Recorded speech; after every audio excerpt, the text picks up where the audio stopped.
Il-bidu ta' sena skolastika ġdida rat kunċett ġdid ta' koedukazzjoni. Kif kien tħabbar fil-ġimgħat li għaddew, mit-tnejn filgħodu beda l-proġett ta' skola koedukattiva fil-Kulleġġ ta' Santa Clara f'Pembroke. 149 student u studenta tal-ewwel sena sekondarja se jkunu qed jaħdmu u jitalmu flimkien fl-istess klassijiet. Dan il-kunċett ta' skola koedukattiva intlaqa tajjeb ħafna mill-ġenituri u mill-allima.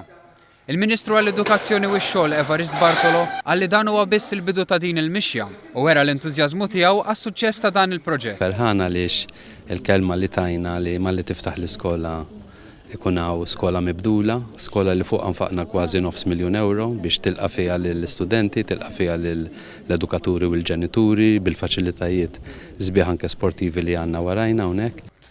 Il-Ministru Evarist Bartolo qal li l-iskola mhijiex tal-ġebel biss u għalhekk il-ħidma ma saritx biss mill-aspett ta' infrastruttura imma wkoll mal-allima u l-istudenti sabiex dawn ikunu maħarġa u preparati għas-sistema ġdida koedukattiva. Barra minn hekk iddaħħal ukoll il-kunċett ta' skola medja fejn studenti tal-ewwel u t-tieni sena tas-sekondarja jingħaqdu flimkien fi skola jew blok separat mill-bqija tal-istudenti l-oħra tas-sekondarja. Dan bilan li l-bidla bejn l-iskola primarja u dik sekondarja timxi mingħajr diffikultajiet għall-istudenti qabel jibdew it-tielet sena. Il-Ministru tkellem ukoll dwar is-sistema ta' trasport għall-iskejjel. Minkejja li t-tnejn ma kienx hemm problemi, il-Ministru Bartolo esprima tħassib tiegħu għal fatt li xi studenti qegħdin joħorġu kmieni ħafna biex jaqbdu trasport għall-iskola.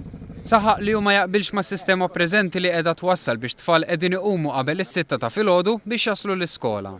U għasosni li dan mhuwiex sew u hemm bżonn tinsab soluzzjoni fosthom li idealment it-tfal jinġabru sija qabel il-ftuħ tal-iskola li jfisser għal ħabta tas-7:30.